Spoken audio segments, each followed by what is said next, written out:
টিং গৈ সৌত পেলাই দিলেগৈ। বতাহ ধুমুহা কেনেকুৱা তাণ্ডৱ ৰূপ ল'লে দেখি। সেয়া আজি ৰাতি প্ৰায় 12মান বজাত খুব ডাঙৰ বতাহ ধুমুহা গ'ল।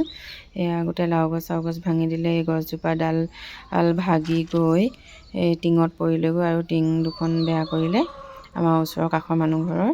আৰু এয়া গোটেই ৰাস্তা ব্লক, তাঁৰ ছিগি গ'ল। এইফালেও ৰাস্তা ব্লক, এয়াও ৰাস্তা ব্লক। এতিয়া যিহেতু আজি হাই ছেকেণ্ডেৰী ফাইনেল এক্সাম আৰু 15 তাৰিখে মেট্ৰিকৰ এক্সাম আছে, গতিকে ষ্টুডেণ্টসকলক অলপ সোনকালে ওলাই আহিব লাগে, কাৰণ ৰাস্তা ক'ত কেতিয়া ব্লক হৈ যায় কোনেও গম নাপায়। বতাহ ধুমুহা যিহেতু এবাৰ আগতীয়াকৈ আহিছে আৰু এয়া গাঁওবুঢ়া দেউতা আহিছে চাবৰ কাৰণে, কিন্তু গাঁওবুঢ়া দেউতাই কোৱা মতে মেইন ঘৰটো কিবা ক্ষতি হ'লেহে বোলে সাহাৰ্য দিব।